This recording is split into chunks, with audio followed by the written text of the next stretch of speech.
Hello and welcome into another fantastic episode of the Golfing Dads Halfway House. How's everybody doing? Cheers, y'all. Cheers. What's up?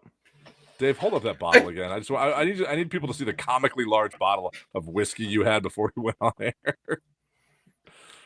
Like, geez. So- You pull the hey Dave, pull the cork out of that because that's what we're going to talk about tonight is cork.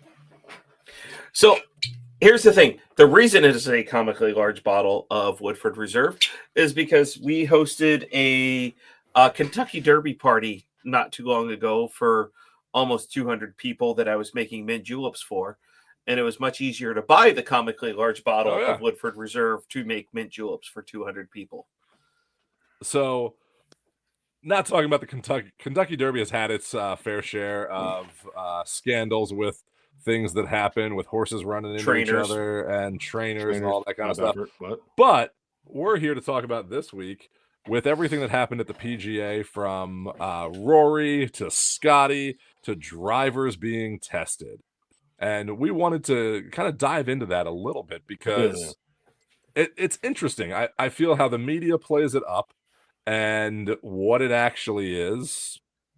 They don't give enough about what's going on there. And a lot of people jump to conclusions like, Steve, you just said, corked bats and different things that happen. And it's cheating. But we want to get a little bit more into that today because really, this is a part of golf that I think most people don't realize is your equipment wears down. Your equipment changes over time. If you go back and watch our last episode of the Golfing Dads Tavern, we had Ryan on who talked about how he went to the tour van, and when he's hitting off mats all winter, it changes the loft and lie of your clubs when you're hitting off of that, because especially when you're using forged clubs, it changes the complexity of those clubs. But when you use a driver a lot, that can happen too.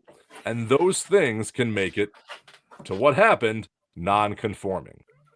And here's the thing. I think all three of us we're kind of all in agreement where this has happened. There's going to be no real huge counterpoint between Steve and I.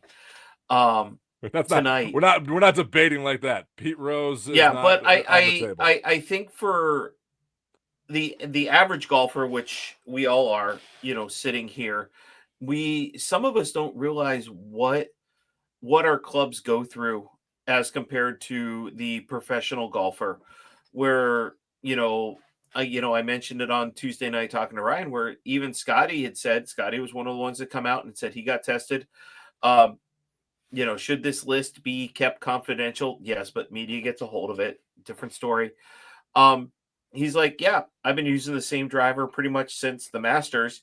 He goes, I knew at some point in time it was going to get pulled and everything. He's like, I was just Scottie's driver's been using it for over a year. He's been using that thing for over a year. When you hit that many golf balls, you can go and find a slow-mo video of what happens to a driver when you hit a golf ball with it and what it does.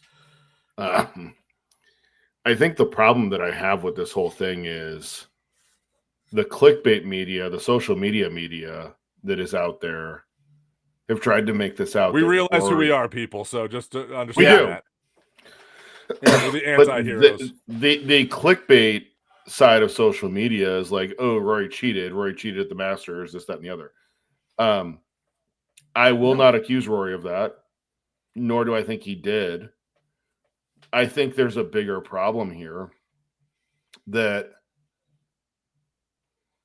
I feel like if one of us Monday queued in to a PGA Tour event, they're going to test our driver. Well, and Steve, I'm going to go on that point, what I was going to say a minute ago, with also kind of what Dave was leaning towards. If you take anyone's driver, to be honest, that's had a driver for a long time, and it went through this test that the USGA puts it through, which we're not saying, I agree the USGA should do this, but most average golfers will not realize that probably a lot of your clubs might be non-conforming, and it was nothing you did to it. But the conforming thing that they're testing for, the conforming thing that they're testing for with the driver is the core effect. And there was that thing a few years ago with core effect and were drivers too hot. because they wanted to dial the driver back. The USGA and the R&A dialed the driver back. They want to dial everything back. Just understand that. Correct. That's what they do. They're great at that. Steve, how do you feel about the ball? We're not going there. Keep moving. Discussed on this show. But when you talk about conforming or non-conforming, it comes down to the core effect of the driver and the spring-like effect that the ball has when it hits the club face. So I think the problem that I have with this is, one, you're only testing 50 players. So Ryan said on Tuesday night there were another 106 players this week at the PGA that didn't get tested. Scottie said, well, you got to test them all. Yeah. You got to test them all. No, it was Cantley that said it. No, Scottie said it too. Scottie said it too. Yeah. Scottie said it too. Yeah. Test everybody. Cantley said test everybody, exactly. So there's another topic, and let's save this for the next talking point. And Greg, I know you know where I'm going with this, but we'll talk this and then we'll get into that. I think the problem that I have with what they've done is when you're only testing a third of the field and their drivers, and a lot of times they're not even testing the drivers that the guys use at tour events. They're testing the ones in the tour van. Well, because every freaking tour van has heads marked for which player, X, Y, and Z. And they have multiple heads marked for, like, to be honest, most players will have a different head based on the conditions that they're playing in too. Not necessarily. Most players on tour will keep their same. They have their gamer and then they have their backup. And your backup is your backup for a reason. Let's be real about it. It's a backup. It's not your gamer.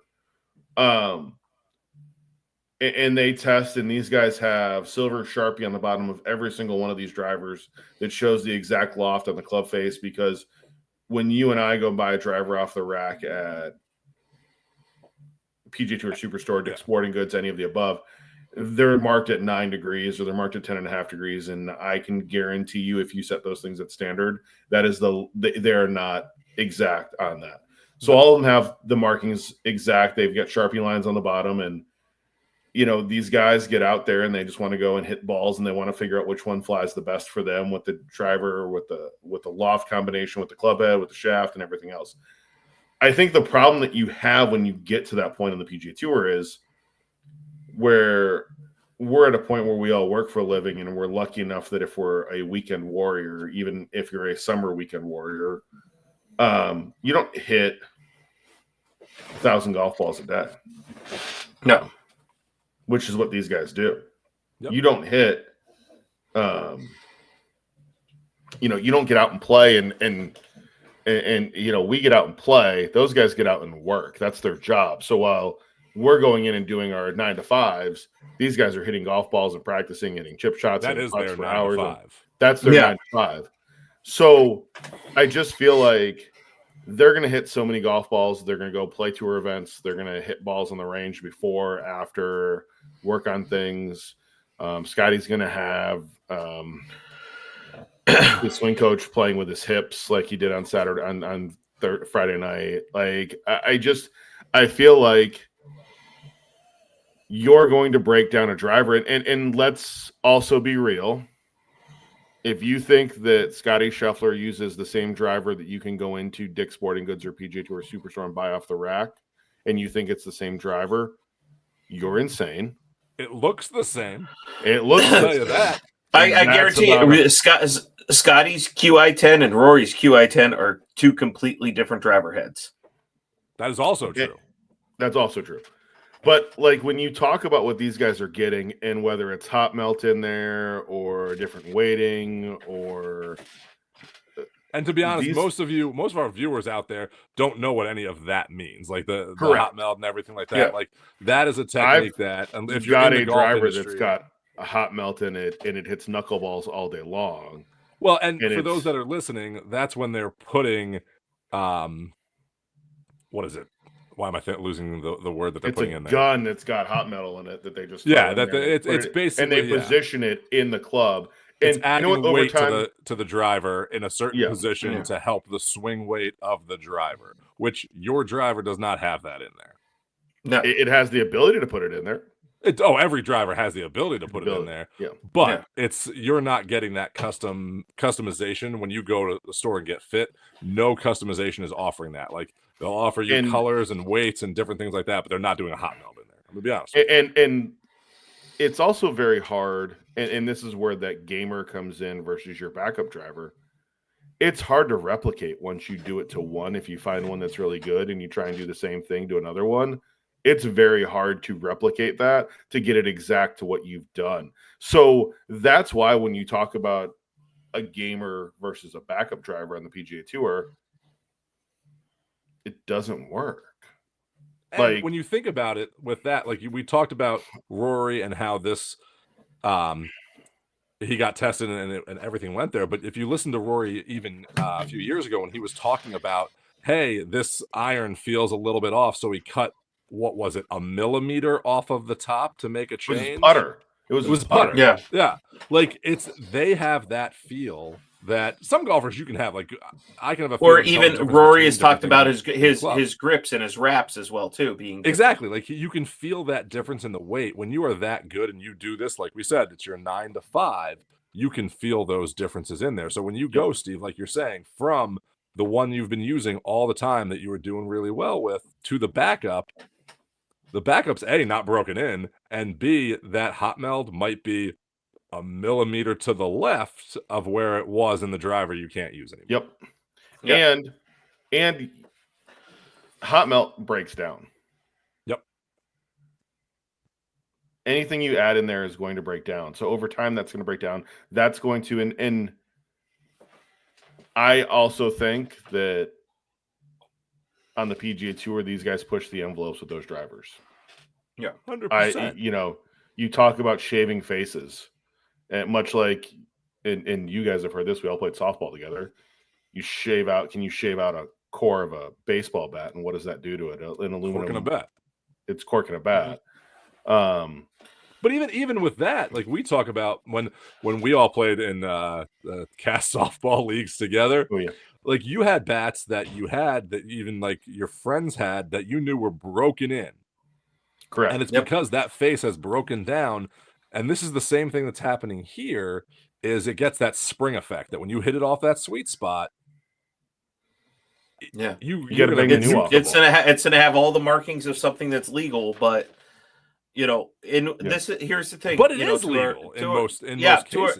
To our viewers out there, we're not talking about adding chapstick or something like that to the face of the driver, which we've seen people caught with, before.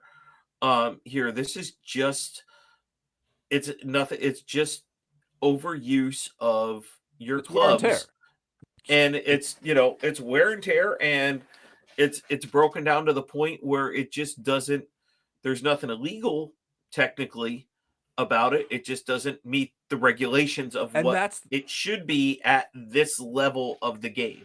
And that's the common misconception that we're trying to get across here, and that's what we're all agreeing on here. Is I think that, and I don't think Rory helped this by not talking to the media, is it made everyone jump to that assumption that this is cheating, where none of this was cheating. Right. Rory did not cheat. You have to understand that, because Scottie had the same thing, and Scottie didn't cheat. Mm-hmm. And you have to understand that this is different than cheating. This is like, hey, we're testing your driver. Your driver's not conforming. You can't use it this week. Yeah. That's what it is. So here's from Wilson Golf's website what the definition of the core effect is. Experienced golfers know the core is a number which represents how hot the face is and the club head is made, or rather how much the ball speed and resulting distance they can achieve with their swing speed. Core made its way into the golf industry vernacular in 1998 when the United States Golf Association was concerned about the distance pro golfers were hitting the driver.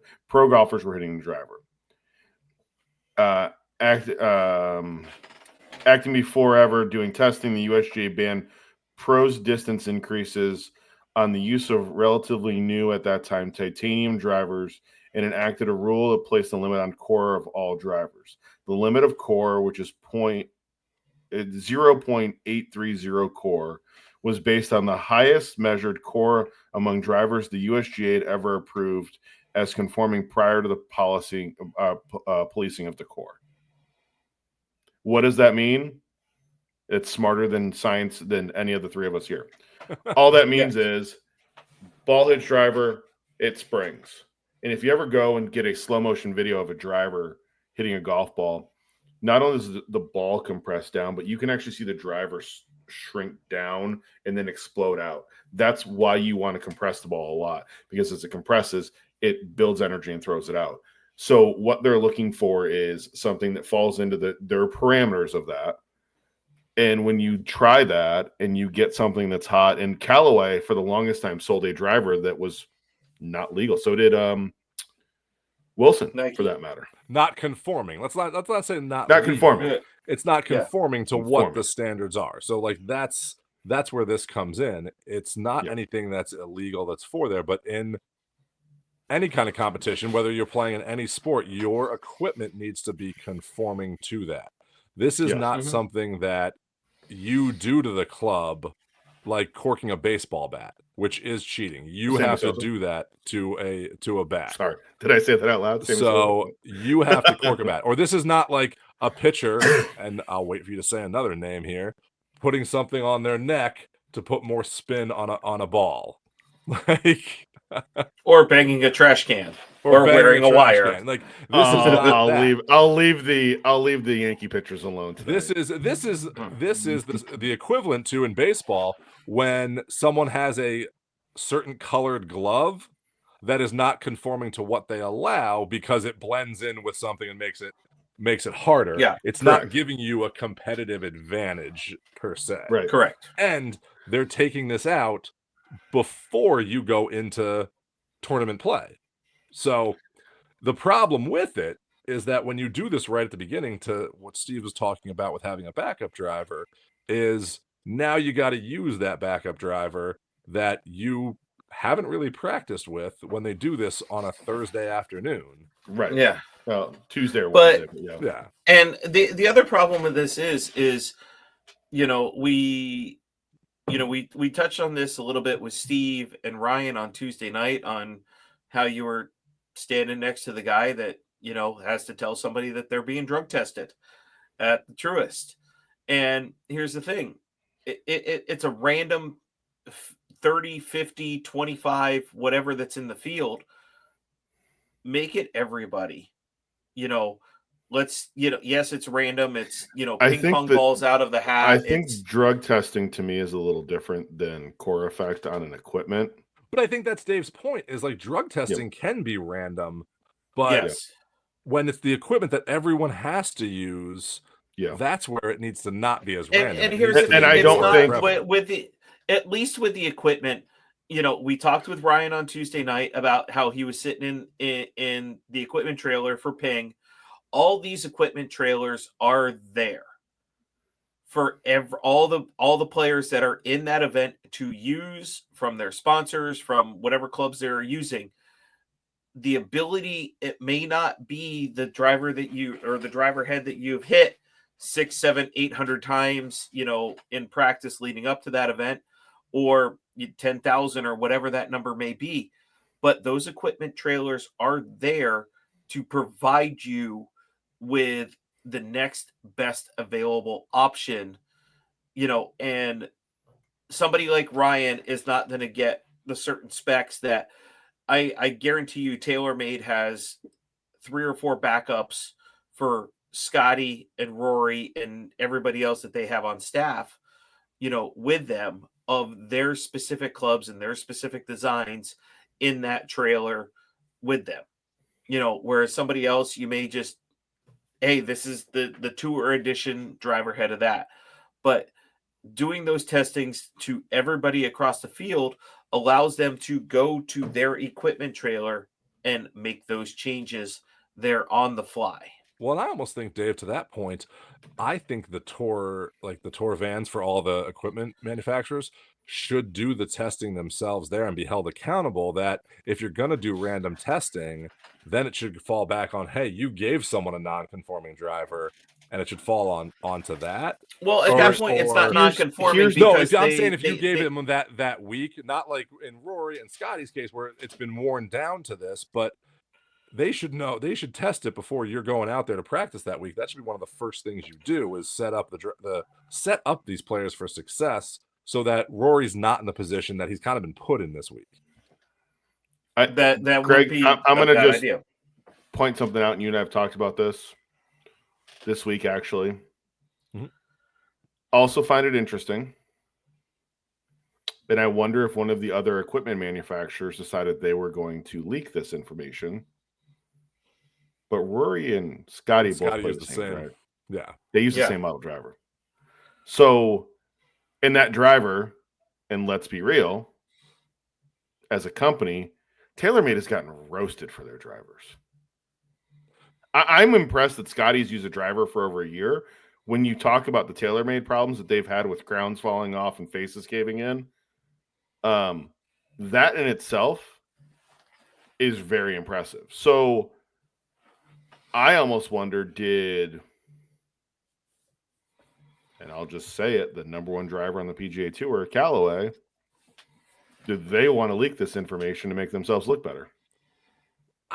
I'm not gonna start a club war with anything like that. Oh, I think there's a club war anyway. I'm not denying there's always a club war, but I'm not gonna. What I'm gonna say is, I don't think that it would. I don't buy into like the leaks and stuff like that from that aspect, because you're not just gonna pick on Rory. Then you would have leaked that Scottie. That would have been leaked too. But I do have questions then for TaylorMade of, like, you had two drivers. Two of the world's best, actually, to be honest, 1 and 2 in the world golf ranking, that both of their drivers hit this. So I then now question as a consumer more, because I'm not questioning there was no cheating or anything. How durable are your drivers, even up to the point of your pro drivers? We say they're different from this, but if I'm buying off the rack from TaylorMade, am I getting an inferior product? Because even on the tour level, it's fallen off. It's but okay. So here's the thing: as you know, the three of us sitting here, the two of you probably hit more golf shots in a week than I do in a month. But for your average person going out, how much range time are you getting in as compared to, you're going to go out maybe to the range before a round. You're not going to go out to the range, pre-round, maybe the three of us do, but your average dad golfer hits a bucket of balls on the range before his round. So you're hitting your driver, maybe in the course of the year, you're putting 100 impacts on that driver between the range and the course. And that's just a ballpark figure. Whereas these guys, 100 balls is just their warm up. Yeah, but that's no, what I'm kind of going with. 100 balls is probably a range session for these guys. That's true. When they're not playing. But my point to Dave's point there is, go on social media and actually look at some of these. The average golfer that has gotten some TaylorMade clubs out there, that like I said, the crown has popped off. The face, I had TaylorMade irons that I loved. I love TaylorMade's clubs, but I went through 2 set of TaylorMade irons that I caved the face in, and I wasn't playing that often. I just feel that TaylorMade over the past few years, the quality of the equipment, like, that goes into the building of the equipment, is so mass produced that the quality has gone down, and I'd hope that they would work at that, because I feel they had amazing quality before, but have become global brand. We all know on this show, I want a TaylorMade Stealth 2 driver. That's why you're at defending one point in time. Yeah. Well, here's the thing. I have now switched over to the Cobra DS Adapt, and I couldn't be happier with that. But having hit TaylorMade for so long, I understand where some of these things have come from, the TaylorMade and the consumer side of everything. But I will now fully back my Cobra driver and be extremely happy with that, because I've added yardage and the ball goes straight now. as compared to. Well, Dave, I'm going to take that one step further. I'll be honest, you know how many golf clubs I have and how many golf clubs I've tested and used and all that kind of stuff. And TaylorMade makes great clubs, but the one club, that one company I've only had clubs break, crack, stuff fall off is TaylorMade. No, I've had irons and everything. It's TaylorMade, specifically TaylorMade. And I'll be honest, of the other ones, and I'm not saying this because, yes, we do have a deal with Cobra. Cobras have been the longest lasting clubs that I've seen out there. Like, Cobra clubs are built to last. And I'm not saying that because of that. I'm saying that just based on facts of what I've seen. Like, I know people that have played Cobras for years and have beaten the living hell out of them, and those things are still working fine. Ping would probably be my second best in durability. In Callaway, since they did the jailbreak technology, and I will give them credit, the jailbreak technology has also done it well. I broke 3 M Series 3-woods, and that original M2 3-wood is still, and I will say this, it was the longest 3-wood I've ever hit. The M2, the original M2 driver, the original M2 irons, and the original M2 are some of the best clubs. TaylorMade, I'm telling you this right now, up until that point, that was where I think you reached your pinnacle and the quality went down. You still have great clubs out there, don't get me wrong on that, but I saw less quality moving forward. You still have amazing technology, and I'm not trying to badmouth TaylorMade. TaylorMade makes good clubs. I'm just talking about durability is what I'm talking about, and that's where I'm seeing it. But that M2, well, that M2 is still one of the, even Rory said, he goes, if I could go to my garage and take the M2 out and play it today, I would still play that club. Because it was long. It was stupidly long. And it was, you could just swing it hard and hit it. Yeah, it was, that thing was awesome. But it literally, the durability was awful on it. Like, and I cracked the face on the club in the 3-wood in the same spot on all 3. And it was literally in this right underneath the sweet spot from where the face rolled to the channel. And I cracked 3 of them there. And I said, I will never carry another TaylorMade club because of this. And if you talk to anyone in the industry that's out there that deals with clubs or resells clubs out there, they'll tell you the same thing, like that they love the club, they love the performance of the club, but that durability, once that TaylorMade kind of hit that, and this goes to TaylorMade has gone through a lot with being sold off and owned by different companies, hedge funds and different things like that, that I'm not sure that your quality has been there. So, I mean, if I was telling TaylorMade to fix one thing, fix the quality, and you already got the performance. At the end of the day, they're owned by a hedge fund. Oh, I know that. That's what I said. That's where it gets interesting there. But this goes back to our original point here tonight is I think Rory kind of needs a pass with the media, and we had talked about this going into the Masters. No, we talked about it last week. We did. We talked about how he was doing. No, I'm not talking about like talking to the media. I'm saying he was doing better. The media hadn't been as much on him before. Whereas for the longest time, everything was about Rory. Everything was about Rory's personal life, and all this pressure was on Rory. And I felt that kind of back once this driver thing came out. So I'm not going to say a club manufacturer did it, but I'm saying maybe it was another player that leaked it to try and put pressure on Rory.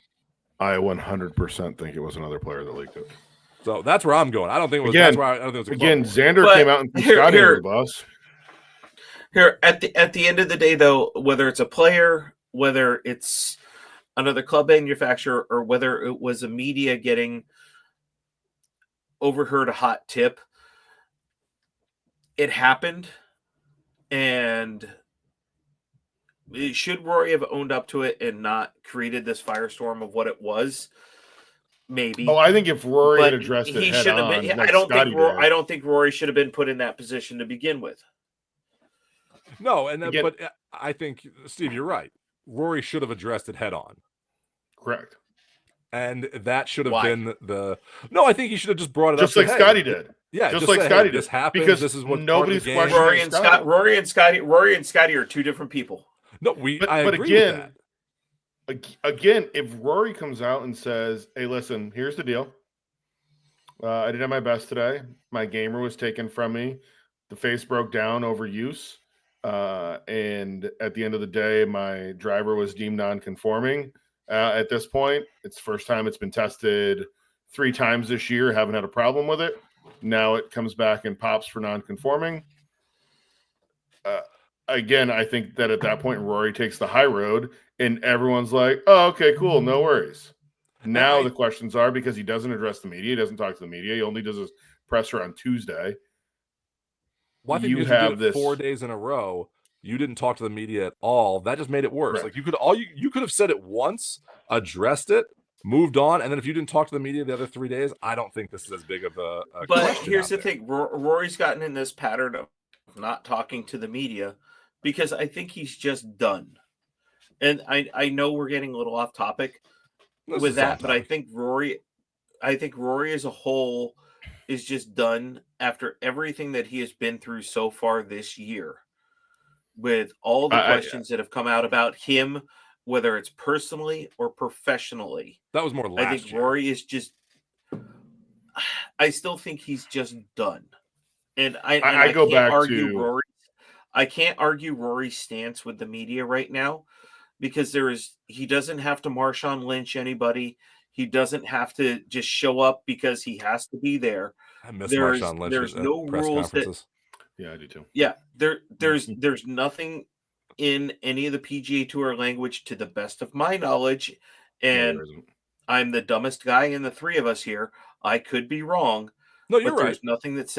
There's nothing that says he has to be there. Whereas the NFL, the MLB, and I believe the NBA and the NHL have language in their collective bargaining agreements. Whereas the PGA, as Steve has pointed out countless times, they are individual contributors. And that's not, I'm not denying that. But there's no language that says Rory has to go out and talk to these people. And I believe the media, especially American media, has made him out to be the fall guy. Oh, I agree with that. But what I'm saying here is I agree 100%. He owes no obligation to the media. Correct. And that's I think all of our stances on that. Yeah. I'm just saying, from a PR kind of standpoint, I think it would have looked better to kind of get ahead of this and just say, hey, I'm going to talk to the media here. I'll answer questions, but after that, then I'm moving on, and then not talk to the media for the next 3 days. It would have been fine. I think that you completely ignored everything when this story came out. You're letting the court of public opinion's minds wander there, and I think that's kind of bad. Where, like, that's Isn't what I love about the American Scottie. way, though. He's not American. Here's my, and I'm just going to throw this out there. Why is it the only 2 times we've ever heard about driver testing they've been at majors and not on the PGA Tour? And it's only been at because here's what it is: the PGA of America works there's very 84,000 media there. Well, and they work closely with the USGA, and the USGA, it's at the US Open, which the USGA runs, so they want to have their rules there. Whereas Augusta and the Open has the RNA, so like the RNA kind of runs that side of it. The PGA of America works closely with the USGA, and that's why you really see it here. And to the point, I think we need to see more of this, and we don't need to see it. I just think it needs to be done better, and that's what the players are saying. And that's really where I think it needs to be. They're saying they want this test more. They're not saying do less of it. Yeah, they want. This is where the advisory council steps up and just been like, "Hey, this is what we need to do." Good point. I just think the media is making a mountain out of a molehill here. 100%. And they need to. Hey, and they need to. Steve, I'm gonna push a hot button for you right here. I thought we weren't doing a point counterpoint. We said at the beginning of this has turned into the debate. I love it. All right, Dave, push your point. What if Liv comes out and says, we're going to test all the drivers every week now? Oh, good question. Steve, Liv testing drivers. Go. One, they won't. Not the question. If they did. Liv comes out and just says, you know what? You know what? Now I gonna feel test like all of this our is drivers every single week to make sure that they are conforming. Here's the problem. So there's problems with that anyway, but just take the hypothetical question and answer it. Don't talk about how they have nothing to do with the USGA I and feel rules and they make like, their own rules and I'm stuff. going to say this, and this is, I don't want to go down this road, but I feel like this is like a conversation between Democrats and Republicans that no one will ever agree on anything anyway. Again, we don't talk the politics PGA on the show. We don't. I feel like the PGA Tour would knee jerk and say, okay, we're testing all of them. I think the bigger problem that you run into, especially from Liv's perspective, is you know what Liv doesn't have that the PGA Tour does have? Rules. Money.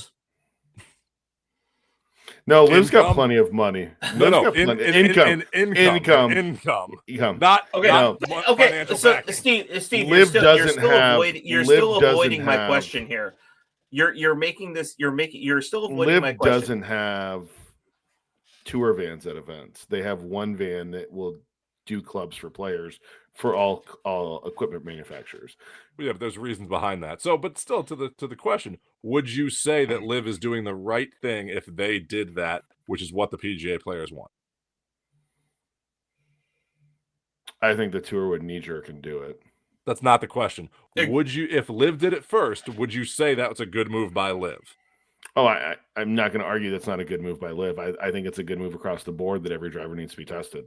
There we go. The problem that I have is we're only testing drivers. That's a bigger question, and that's a bigger because we've all seen. But it's true. You're right. Like we've all seen. Like, can we test Hendricks? Steve, hold on. Steve, hold on. Can we test Hendricks Diablo 3-wood that he's had forever? Because I want to know where the core effect is on that thing because he nukes that thing. Well, here's the thing. You can go back and we've all seen the Titleist wedges that Tiger hit for how many years and that wear pattern that was on the center of it. You know, it's right there. No, but that brings up a good point to groove conforming because that is something that they do test at times is the grooves, and there are illegal grooves that are out there. And I will use the word illegal because the groove is actually illegal. And the more you wear it down, you can get to an illegal groove. Square grooves. It's the square groove cut. It's the U groove cut, not the V groove cut. And they went to V grooves on the wedges. I think the problem with the grooves is on a wear pattern. Like you can go back and look at Tiger's 8-iron in his prime, and Tiger would use his irons for a year. He changed out wedges 4 times a year. He's been very clear about the fact he changed out his wedges 4 times a year, only for control around the majors is when he would change them out. There are players out there, Vijay Singh being one of them, who changed out wedges every week. Oh, there's a lot of players that do. And you're putting new wedges. And I'll be honest with you. We go back to the idea of the driver. I like a broken in wedge. I don't like new grooves on a wedge because I feel like they spin too much. That's just me. But what if Lynn did it first? Yeah, we're not going. We already talked about that. So he did answer the question, Dave. But so here's I don't have a problem if Liv does it. I don't have a problem if Liv does it because I think the PGA Tour will knee jerk and follow suit. And have to react. To that because that's what they do. This whole market is reactionary. It's not. There's nothing in this market that is. We're going to do it, and we're going to be the only ones that do it. It's the reason that the USGA decided to roll the golf ball back for everybody when the PGA Tour came out and said, we'll just put a local rule in effect that says we're not going to do this. And that pissed the USGA and the RNA off. So, again, nobody does anything at the professional level of golf without it being reactionary. That's all they do. They're all reactionary decisions. Well, so here's what we'll say to wrap this up here. We all agree that we like that they're testing this stuff. We disagree that I think the media blew this out of proportion and how it was handled, both from Rory and from the players, and even from the media itself, to being upset that Rory didn't talk to them. We all agree on that. But let us know what you think in the comments. Should this be a more enforced rule, and should we see it on a better level, or should it be something that the PGA does and just kind of keeps quiet because there's no need to kind of do this out because it is not cheating? So I also think, Greg, just to address my 2 cents is, I think the media has blown the Rory situation out of proportion because he didn't talk to them. Well, that's what we all agree on. So. Shock face. I'm really fortunate, man. I mean,